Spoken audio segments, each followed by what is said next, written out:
Yes, hello. My name is Todd Theriault. I'm the co-curator of Places and Spaces, and welcome to the 24-hour Around the World Macroscope event. It's wonderful to see you all here. We are very excited to share with you interactive data visualizations.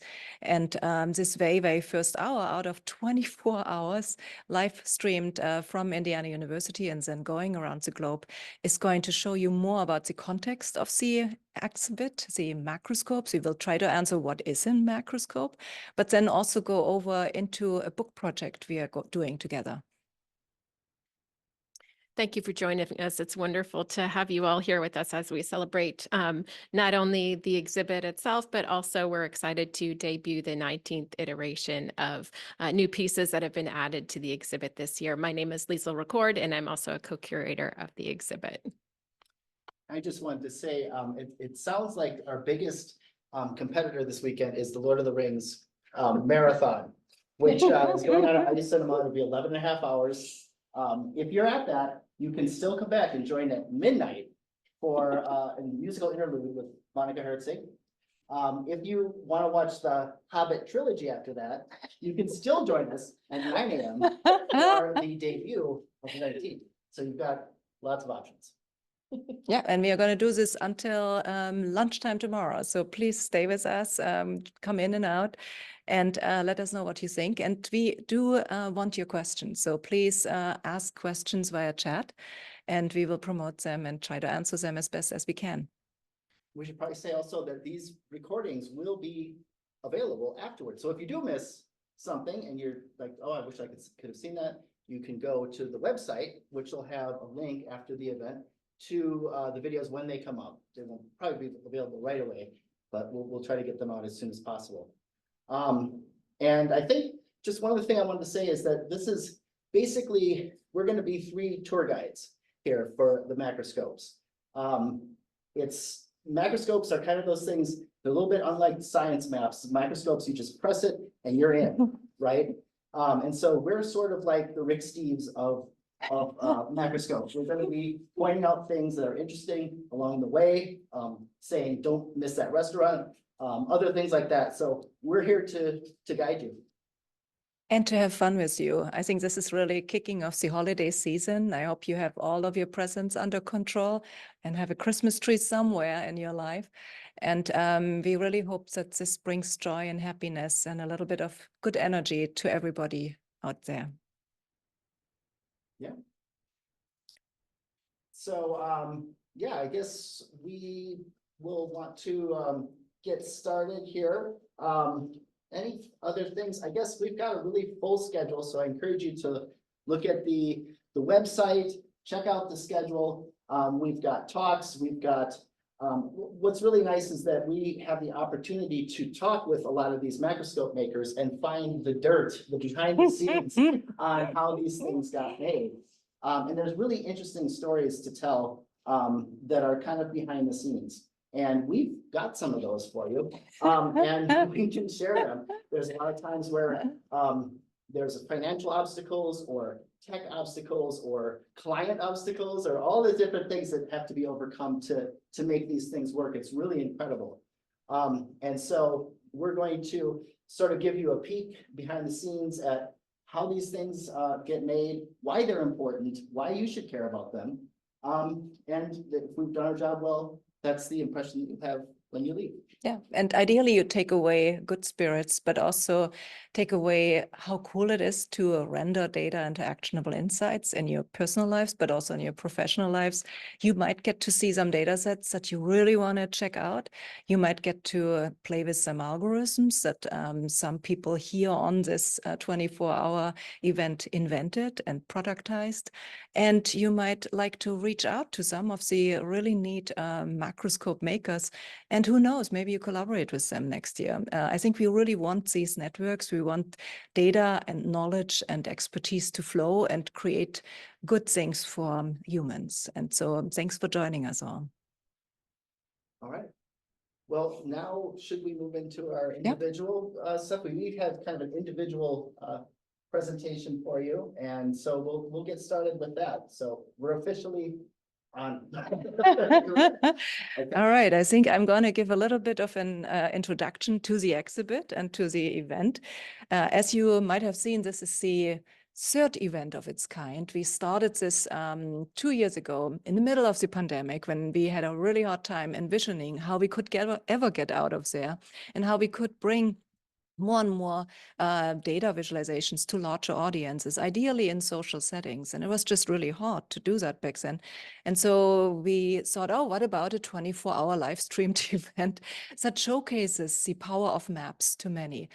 And that was really successful. And so last year we did another event on human reference atlas and how we can map the human body at single cell resolution. And that was also quite phenomenal. And so this year we wanted to do one on interactive data visualizations. And of course, in many cases, you want to interact with these visualizations. So I think what we will do is to post a lot of links to these macroscopes into the chat so that you can click on the link and then explore them yourself.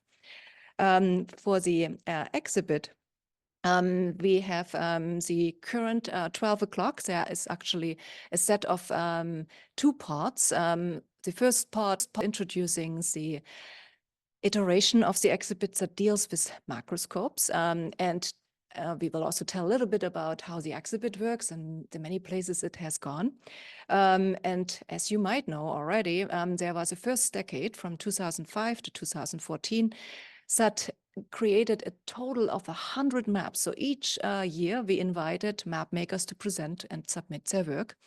And then we picked the best 10 maps, and then the best 10 were framed. And first of all, selected by an international committee of experts, but then prepared and framed to be on display in libraries and science museums and many public places. And the second decade, that's really the decade of macroscopes, which is 2015 to 2024. So one more year to go. And that really looked at interactive data visualizations. And those are harder to implement, harder to maintain. It's really, really hard to keep a software piece alive for even 10 years, not to talk about 30 years, 50 years, 100 years, maybe impossible. But we wanted to capture it. And actually, in many cases, we have created videos of these macros just to preserve them for future generations. And over time, we then collected 100 maps, 32 macroscopes online. The debut of the 19th iteration of the exhibit will be tomorrow morning at 9 o'clock. Come back. And we are very, very excited to have so many people showcase their work as part of the exhibit. And again, in the very beginning, in the top left here, you see the very first showing of Places and Spaces at the 101st annual meeting of the Association of American Geographers in Denver, Colorado. Super proud map makers seeing for the very first time their maps framed and hang on a make-up display, but it was actually well received, and it was just wonderful to see them all in this way. Nobody had ever framed these maps. And in many cases, people thought this can't be done. You can't take a large-scale data set of all the publications that now exist and exist in databases and make a map from this. Can't be done. But now you saw 10 of these maps just in front of you. And then over time, now we have 100 maps. So really people can't say any longer that this can't be done. And many of these maps are truly actionable. They help make funding decisions. They help you make decisions on what areas of science to go to and which ones to avoid, because that's where the monsters are. And maybe it's just too dangerous as a PhD student to go there. But as soon as you have tenure, please do go there and help us all understand what's happening there. And of course, over time, more and more data became available, and it became possible to really dig into these areas which had all the monsters and to kind of sketch and even map the monsters there. And as part of the exhibit, we also have so-called illuminated diagrams, which you see here in the lower left. We also have the macroscope display, which here had one of the very first iterations of the macroscopes when we showed it at the CDC Museum in Atlanta, Georgia. And it's wonderful that the exhibit really acts as a stone in a stone soup, which is a very American concept, which basically means that oftentimes in a kindergarten setting, the teacher would bring in a pot and a stone. And all the kids would be encouraged to bring something for that soup. And somebody might bring a potato, the other one brings a Yeah, what else would you bring? An onion, a carrot, spices. And then over time, this becomes a really, really delicious and most amazing soup that everybody can enjoy. And of course, the kindergarten teacher would retrieve the stone before the soup is all done cooking, so that you don't have a problem with that part. But it's a really wonderful concept for what the exhibit has been able to do, because we bring the maps somewhere, we bring the macroscope somewhere, but then everybody contributes to it. And when we extract the maps and the macroscopes, they still have that most delicious network of experts that we created, and the most amazing interlinkage of new connections, new data sets that get federated, new algorithms that get applied to new data sets and get combined together to create ever better maps and macroscopes. So it has been really, really rewarding to have that exhibit go around the globe and go to many, many public places and national academies and many other places. And so here are some of the maps. This is a map of scientific collaborations from 2005 to 2009 using Elsevier's Scopus data. Yes, we should update it now because it's 2023, and it would be amazing to see how it evolved since 2009. And all that data is now available. And I really hope to see that kind of evolution of science, that more and more networks is more and more global, more and more interlinked with industry, which then productizes some of the great tools and ideas and methods that are developed in the ivory towers in academia and in research labs. But then ultimately, in order to really be fruitful for many, it has to have some company buy-in, so that there is a 24/7 service and tool associated with it. And as you see here, it's really the stream of scientific collaborations between world cities that is plotted here. And you might also get to see that some areas are more active, others are less active or less covered in these databases. But fortunately, over time, more and more Chinese articles, for instance, got added. More and more Latin American data sets got covered in these massive databases. This is a map of funding, specifically a map of National Institutes of Health grants in 2007, actually done by one of our colleagues here, Bruce Hare, and collaborators, also a collaborator at Montali at the NIH. And the question is really, who is funding what?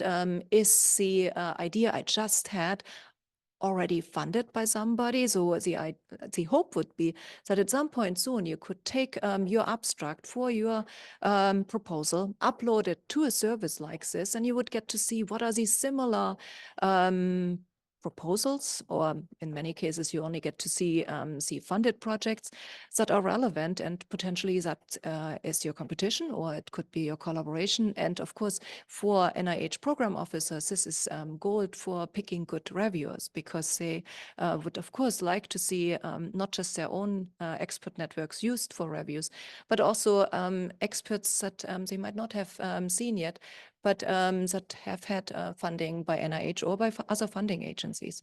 So there are more and more data sets which interlink also funding data.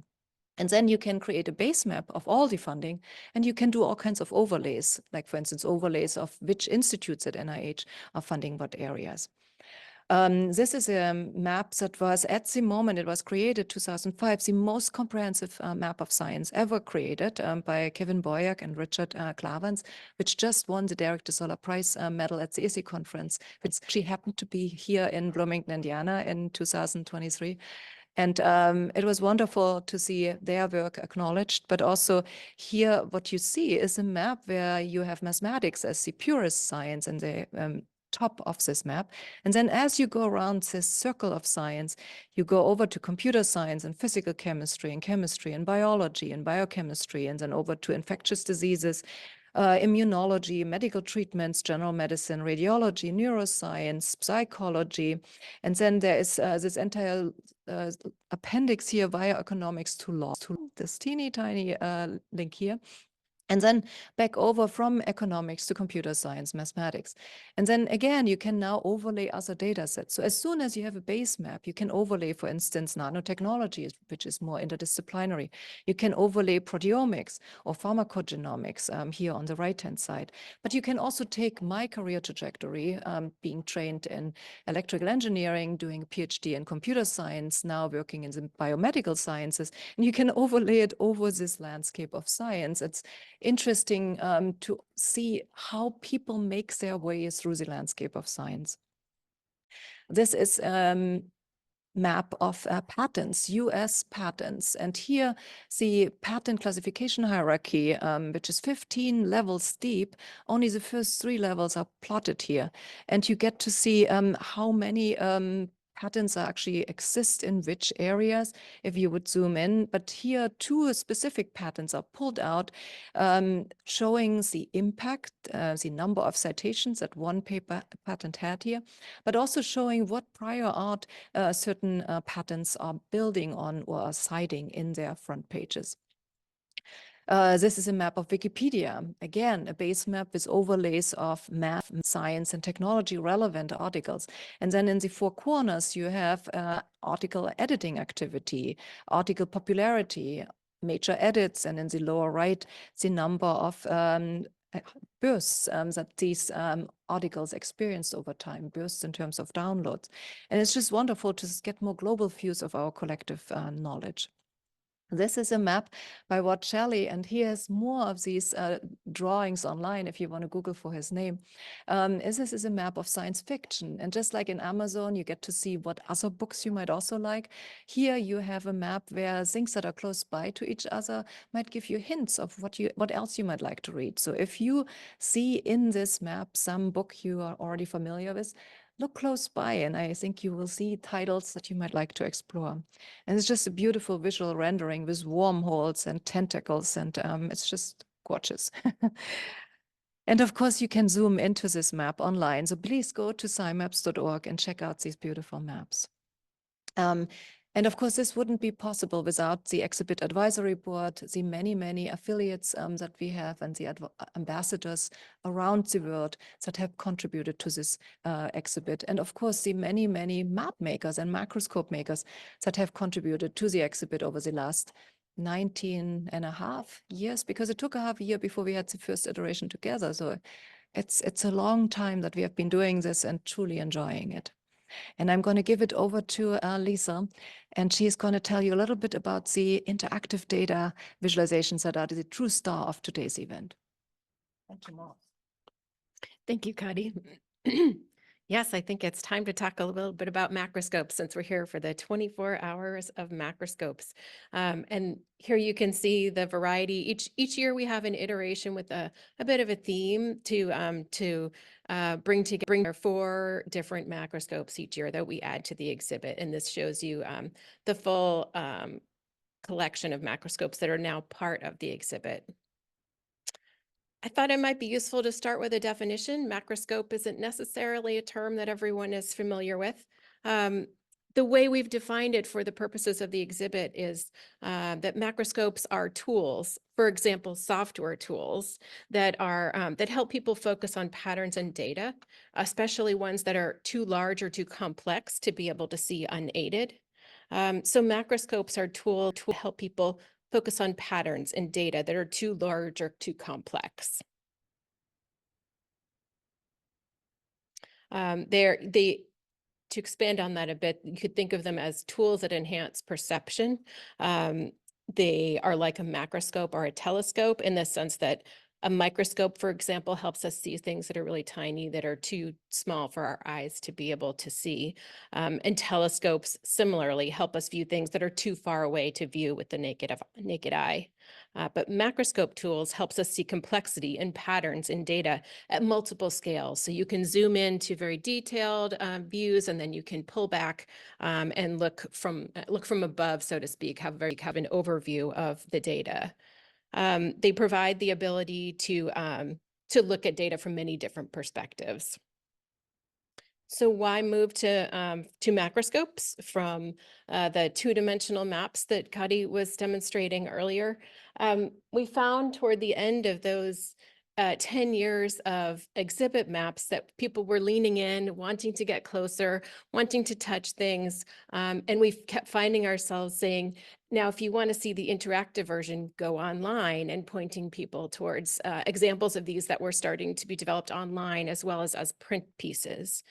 So there are a couple of elements of interaction that are really exciting about Macroscope. So let us do things that we can't do with a map that's flat and hanging on the wall. Data visualizations are getting increasingly interactive, and to not be able to showcase that interaction was really starting to be a detriment. We wanted to encourage visitors to take an active role in using and understanding data. Manipulating visualizations can really help people to understand them better, so they can reposition things to ask and answer questions to help them better understand the topic. They also give Macroscope users a chance to personalize the experience, so they can select filters, they could change the view, and they can otherwise adjust the display so that it shows exactly what they want to see. In short, we want people to touch the data and in turn be touched by it. In 2017, this article from IBM came out. IBM was predicting that macroscopes would be one of the 5 things that would change our lives within the next 5 years. And here we are, a little bit more than 5 years down the road from that. But I think it's an interesting question to throw out to all of you in the audience. Do you recognize macroscopes that you see in your everyday life? They're probably not called macroscopes, but do you see interactive visualizations that are pulling together various sources of data that are helping you analyze and interpret that data? The prevalence of data has exploded in recent decades, aided by increasing computational power and also the explosion of data collecting devices. So there's just more data out there to use. Also, the incorporation of machine learning techniques really increases our ability to analyze and make sense of the data in new ways and much faster than we could have before. So this explosion of data in multiple areas now affords us the opportunity to integrate data sets from different knowledge domains. Macroscopes are indeed powerful tools. I guess it's up to you to decide if they have changed your lives in the last few years. So places and spaces now includes, as of 9 o'clock tomorrow morning, 36 macroscopes drawn from different subject matter domains. They're developed by teams all around the world. And I'd like to share just a few of the highlights with you as we embark on this 24-hour celebration of macroscopes. Also, I wanted to point out, sometimes we forget, the first macroscopes added to the exhibit are, that was 9 years ago. And so we've seen increases and changes in terms of what's possible, and to remind us of some of the macroscopes that became part of the iteration and why they were important. They all gave glimpses of what the future might hold and what macroscopes could truly do. The first one, titled Earth, is a macroscope that incorporates information about global weather conditions. It includes wind speed, temperature, ocean currents, wave heights, levels of particulate matter in the air. It includes a variety of different data sets, and it's kind of grown over the years in terms of which ones it includes. The data is refreshed every 3 hours. So conditions are continually updating to reflect the new data. And it's easy to forget, but when this visualization launched in 2013, so 10 years ago, that level of access to such comprehensive data was really a pretty impressive thing.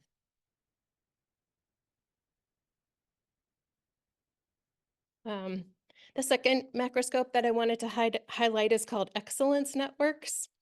This is a tool that showed us the impact, the ability to assess impact and understand networks in a way that perhaps without macroscopes it was more difficult to do. This is a web application that shows how universities and research institutions collaborate. The team has gone on to create more sophisticated versions of this. So if you like this macroscope, be sure to see their later versions. It's gotten increasingly exciting. But this early version stands as an example of the early promise of macroscopes to illuminate relationships that are hard to see from ground level. So it's sometimes difficult to see that overview of who's working with who and how can we assess that. Co-authorship networks and citation counts are used to visualize how broadly research institutions collaborate with others, both in their geographic area and across the world. And using journal impact factors, it's also possible to see which collaborations have the largest impact on their chosen areas of research.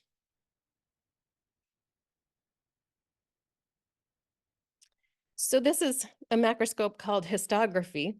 And when this macroscope joined the exhibit, well, first to describe it a bit, it's an interactive storyline that aims to visually represent 400 years of history, with each dot representing a historic event.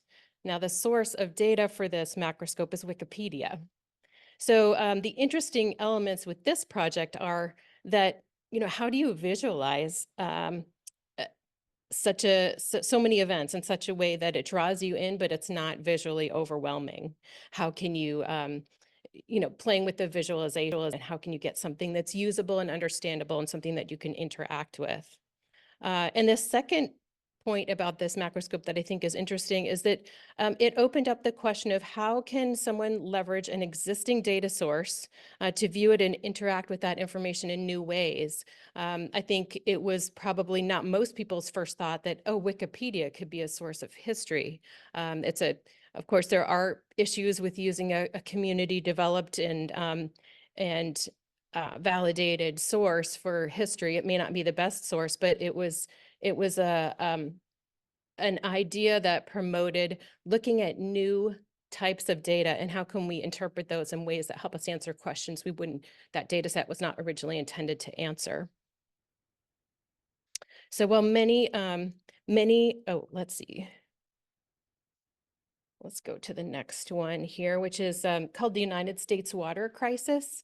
This one is interesting because it brought to the forefront data storytelling, which has since become a big topic, and there are many examples of this, really wonderful examples of it. But I think it was the beginning of us seeing really strong storytelling as the focus of some of these macroscopes. The macroscope deals with depletion of groundwater aquifers and access to water for drinking, agriculture and industry, which are issues of big concern across the US, particularly in the arid sections of the country. The United States Water Crisis Macroscope presents data about the availability of water, drawn from a variety of different government sources, and it compiles a variety of different visualizations, and you kind of scroll through a story that lets you understand the different factors behind the water crisis and some potential solutions or places to go next.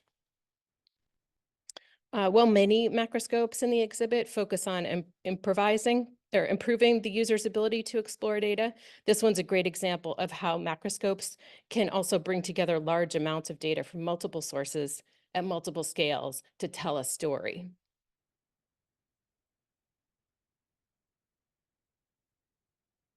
And this one is perhaps the opposite. While the last one was about how to tell a story with data, this one is really about how to explore that data and maybe develop new hypotheses that wouldn't have occurred to you otherwise. It's an example of employing machine learning to make sense of a large data set. It uses a machine learning algorithm to simplify data that has multiple dimensions, yet retains meaningful properties of the data.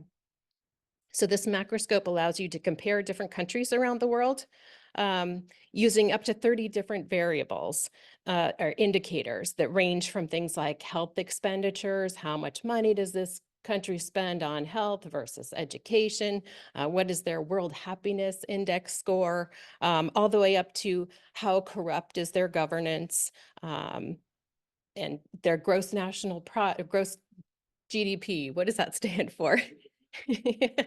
So, economic indicators as well as indicators to get more at the experience of your life on a daily basis and your quality of life.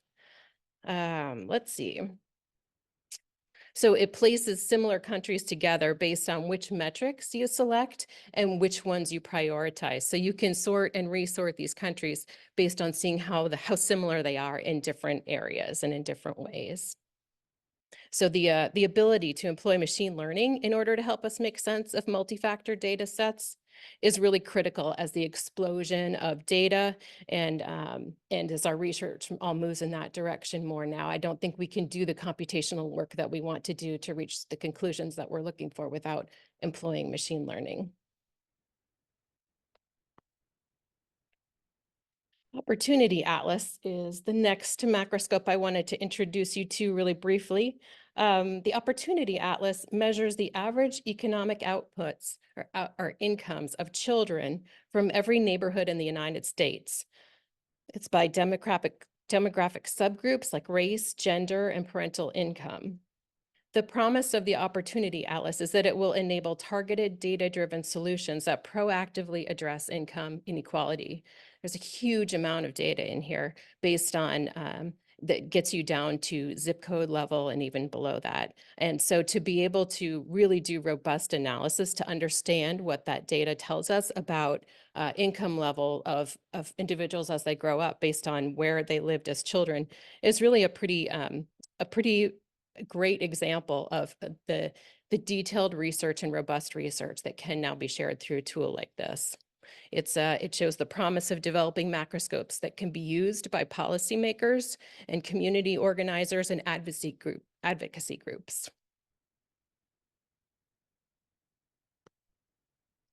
And the final macroscope that I wanted to share with you today, maybe this is a sneak peek because it's coming tomorrow, but I think it shows the promise and maybe gets back to some of the original ideas of why we wanted to include macroscopes in the exhibit, which get at how macroscopes can help us make good decisions and shape our lives in the ways that we would like them to go. This public portal combines 23 different data layers from existing open data sources, all focused on New York City. You're invited to browse citywide data by topic or to view data by location, and you can really delve into the details. You can look for spatial patterns related to everything from traffic injuries to tree canopies, and from bus speeds to the availability of public seating. Then find potential solutions and learn how to take action. This is where I think this macroscope is showing some of the promise of what we hoped for, and that is that it directly connects people to their elected officials, and it provides a range of potential solutions. So for example, here are 5 examples of traffic calming devices if speeds are an issue in your neighborhood. And so it really takes that step of putting the decision-making and the data in the hands of the layperson to more deeply understand the life that they're living and how they could affect change in that arena. So, so to summarize, macroscopes are valuable tools. They help us see patterns in large data sets. They bring data into our daily lives, providing information and evidence as we confront complex issues. They extend the scale at which we can see a topic or a domain of knowledge, and they help us look both at enormous detail and also at a very high level as from above or an overview. And ideally, and this is the promise of macroscopes, they help us make more informed decisions and enact change. So we encourage all of you listening from home to show us the future of interactive macroscopes by submitting your work to the 20th iteration of the Places and Spaces exhibit. We have just launched the call for macroscopes for our next iteration. This collection of interactive visualizations will provide a glimpse of the future, a time when larger and more complex data sets are available, when multi-factor analysis becomes commonplace, when user interfaces are easier to use, and interactive visualizations routinely facilitate creative problem solving. Perhaps they incorporate data sets or methods of analysis from multiple disciplines, or perhaps they demonstrate what kind of societal impact is made possible by influential interactive visualizations. So show us the future of interactive visualizations by submitting your work to this final iteration of macroscopes in the Places and Spaces exhibit. The details are here, and you can also find more information about the technological requirements by visiting our website at scimaps.org/call-for-macroscopes. And the submissions are due January 15th, so it's a great opportunity for you to sit down and think about it as we head into the new year. Thank you. I think I'm going to. You put that back together. I may solicit some input from you guys, if that's all right, if that's not cheating a little bit, but we're going to be looking at the book that we're working on. That's pretty exciting. With the Spatial Equity NYC, which we'll learn more about later. I don't know if you noticed, but they have a video that sort of introduces us to the macroscope itself.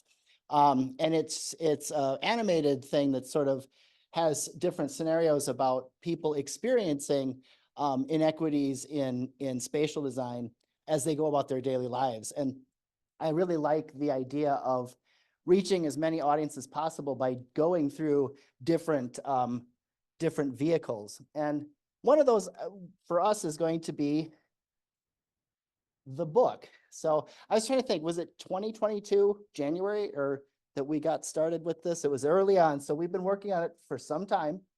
And I think we have, this event, we have the website, and we have this book because that is going to attract a different type of audience. I like to have a book laying out to kind of dip in and out of as the day goes on. And so this is what we're going to produce. And also it's going to be part of the series of Atlas books that Katy started. The first three were focused on the maps of science, and this one will focus on the macroscopes. So we're really excited. This is the team here. There's Katy, Lisel, Perla Brown, who's done some of the illustrations for us. There's me. That's Tracy. She does the design and putting it all together to make it look nice. Also my wife. And there's Ginny down here. Sorry if you can't, well, you can see her on here. Banashali, who does the thankless work of hunting down copyright signatures and finding where images came from. It's not a trivial thing to do all that. And she is really, really helpful in that respect. So obviously for any, endeavor like this, communication is key. And so early on, we decided to meet regularly. And also when we couldn't meet regularly or meet in person, we met on Zoom. But for these meetings, we went in these little see-through cubes here. They're open to all the world passing by. So you have to keep working. You look like you're working at all times, and kind of spent the day together, right? And worked and then said, what do you have? What do you have? I think for all of us, this is maybe the first time collaborating in this kind of writing project. So doing that was really important. Then we'd have lunch together. And so really, really valuable. And so a lot of Zoom stuff went on, but lots of meetings. We also had inspiration from colleagues. We made it a point to talk to some of our advisory board people. There's Benjamin Vierker. We also talked with Olga Sibiros and Elijah Meeks to sort of get their inspiration, ask them questions. We had an advisory board meeting on July 6th, where we invited people from the Places and Spaces Advisory Board to come, and we all got together, asked them questions, pumped them for information. So we really utilized all the resources that we could for this. This was almost my favorite part of the whole project. Was we kind of gave ourselves the task of looking at a bunch of books, going to our local bookstore, going to the library, and just getting a bunch of these type of visual science books, history, cultural events, like these types of books that we were sort of wanted to model ours after. And we got to just find stuff. Hey, I like this. And then we put why we liked it, put it in there. If you can see, this one here was something that I saw early on, and you'll see that that actually does kind of resemble what the direction we went to. We thought at one point about putting icons. That didn't work out. So work ideas don't get accepted. Here's one that may look like a stretch, but an early visual that I saw that I must have conveyed through osmosis to Tracy, because I see a connection here to what she ended up doing with this. This is one of the section overlays or section spreads that you'll see before the 3 sections of the Macroscope book. We did mood boards, which was a new thing for me. I did not know what those were. And so you can see my mood board is language. So I'm not the most visual person, but thank God other people are, because we basically said, here's what we think we want the mood of this thing to be. We want the feel of it to be, which is hugely important, right? For creating a book of any length. It's like, what do we want the reader to experience? And so everybody got in on doing these mood boards. So early on, this is like some really back of the napkin stuff here.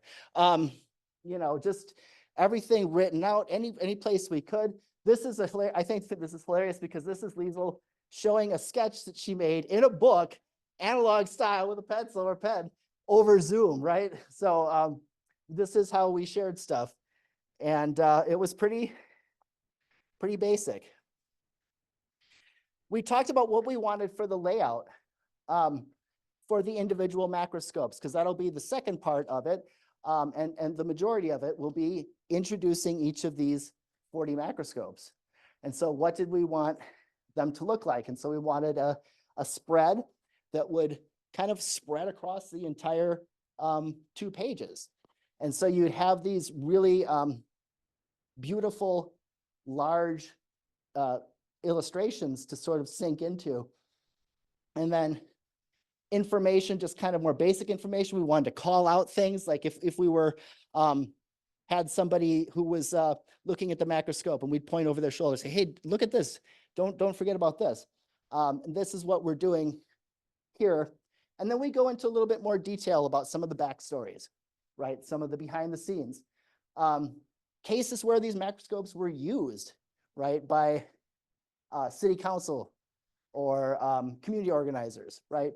So those stories appear on the second spread. For each macroscope, we'll have those 2.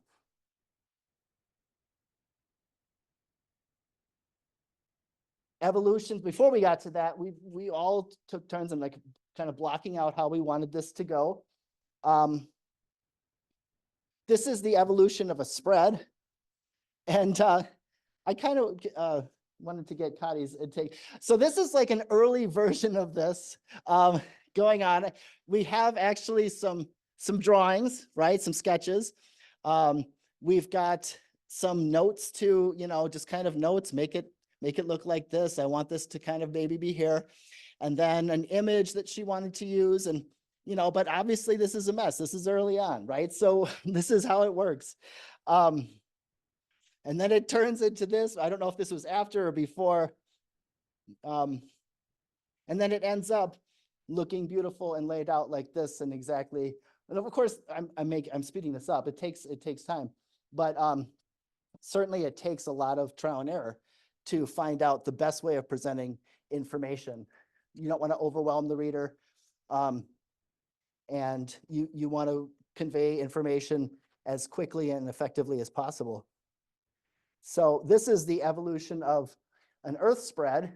This is one I did, so I guess I can make fun of myself.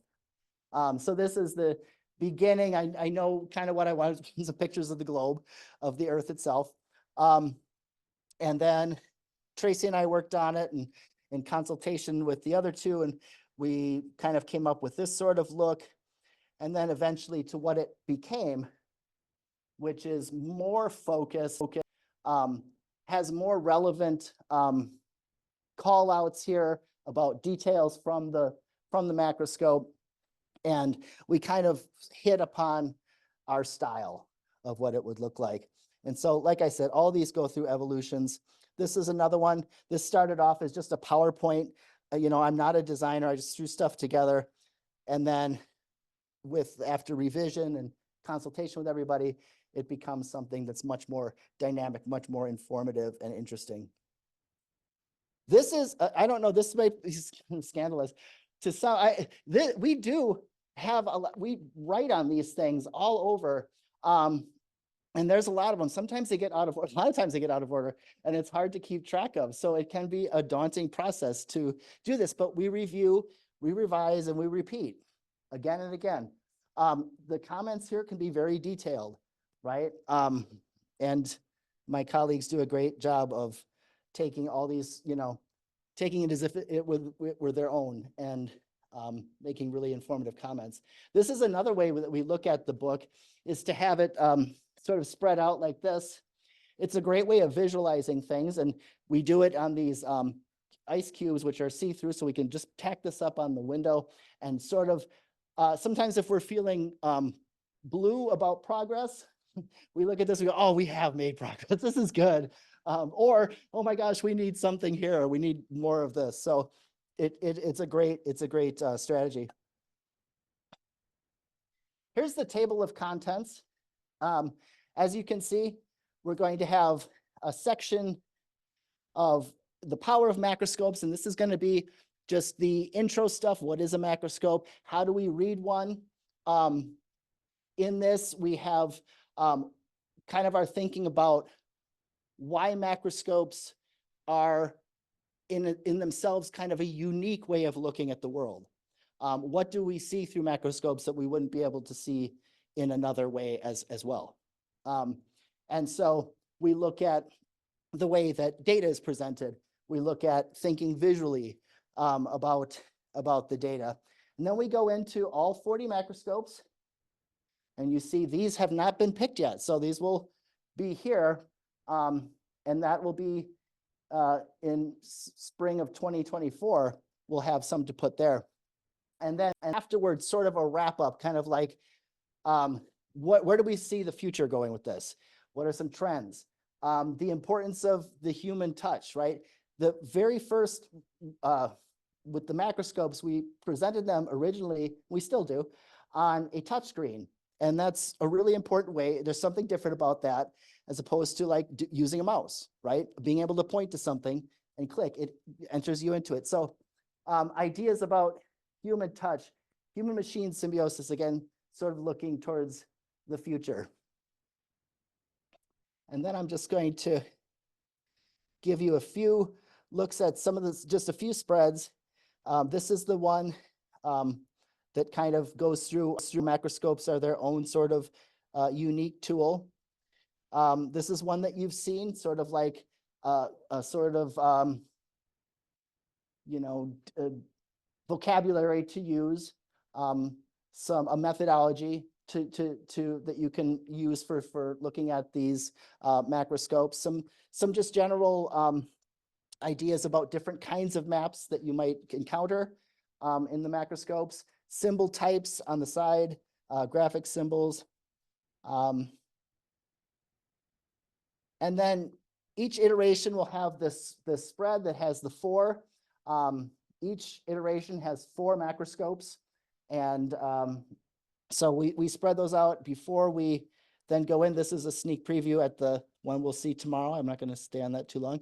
But here are some of the spreads for the individual macroscopes. This one's Smelly Maps one. A lot of fun writing this one. Science Paths, a great visualization that can be kind of sectioned off and represented. The Appalachian Overdose Mapping Tool, which is one I think we'll talk about a little bit later. And then Nature 150, we'll hear from Alice Grishenko, the designer for this, and how this was put together. So those stories often appear on the next 2 pages, those behind the scenes stories. But these are just a sneak preview of what those will look like. And then we have the human machine symbiosis. This is brings into to the book the Human Nexus short movie that deals with a lot of kind of big issues about science and technology, and it's very germane to this. We have the Amatria, which I can't see, which is out near us. It's pictured here, and we have trends. We have Lisel talks a little bit about storytelling in this one, data democratization, And then we've got the maker bios at the end. And this is fun, so you can get to know a little bit about the real people behind these incredible tools. And then as always with books that Katy works on with the Atlas, we have references, right? So you can find exactly where we've been or where we've got this stuff, or you can find out what led to our thinking on this topic, which is incredibly valuable if you just want to kind of immerse yourself in that. It's a great thing to use to read more on the topic, and it's a wonderful resource to have. And so that's all that I'm going to show you for this, for the book. And I think I saw Andreas, Andy, you're collecting some questions, and maybe we can open it up for a Q&A.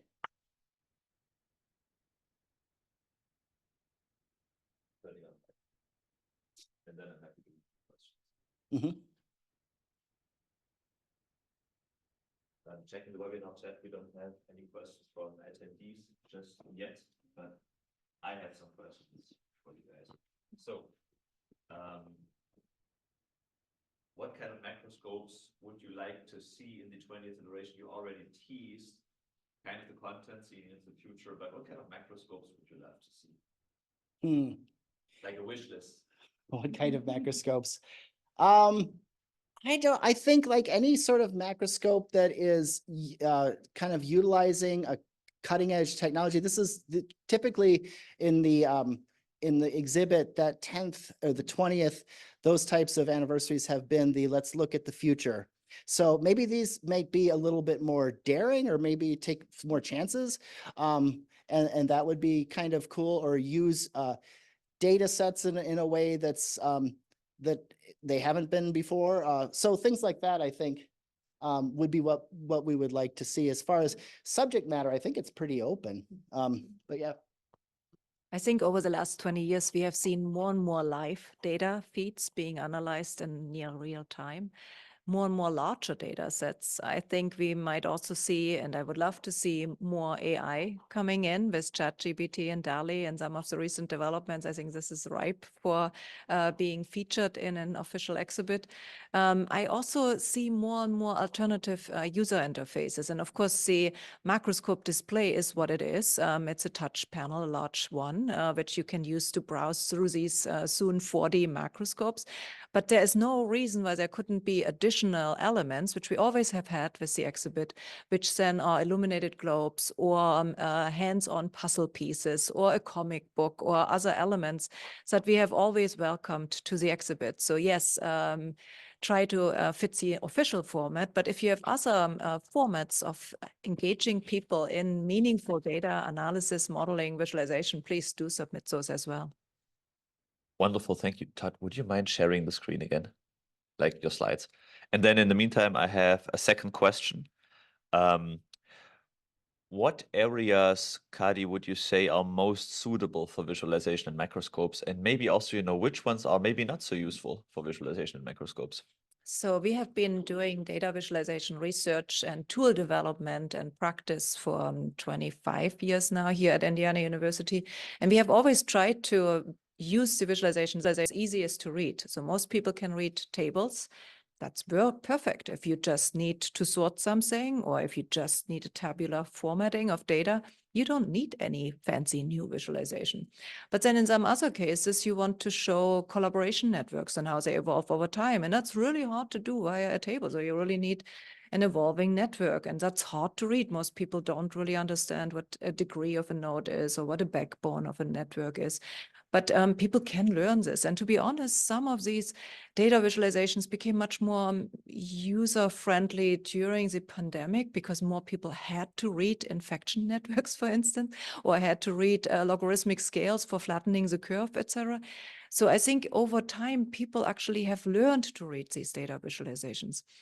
And then in terms of when visualizations really shine is when they become invisible to the people. So if people look at a visualization and just see the data in new ways without even having to make an effort to learn to read a new visualization, that's really what we are trying to do, and that often requires a scaffolding. So you would start with a very simple visualization, and then as people get drawn into the visualization, you reveal more data and ever more data, and maybe even new ways to present the data, but maybe with a storytelling twist. And maybe Todd wants to add to that, because then people over time, they get drawn into the data, they understand their own data in new ways, and ultimately get to visualize their own personal data or professional data in a way that makes them do better actions for this planet. And the storytelling is really important. Yeah, I would just say, yeah, along with storytelling, and also too, I think that the macroscopes that we choose are often ones that also are teaching you how to read data visualization. You know, that there's an element to it, and you're sort of led along oftentimes without knowing that you're learning something, which is always the best way to learn, right? It's kind of saying that it can having it be invisible, but storytelling is absolutely crucial for these. If you can interest somebody in, if you can grab them by the emotions and get them invested in something, that's a great place to start. And then they maybe internalize it, or they make it their own, or they say, how am I like this this person? And then you get this interest that goes beyond just kind of academic or intellectual. It suddenly becomes like, this is a priority for me. And I think that data storytelling just has a wonderful way of doing that, of piquing that interest. Thank you. And we have about 5 minutes, so I think there is time for at least one more question. What about 3D and macroscopes?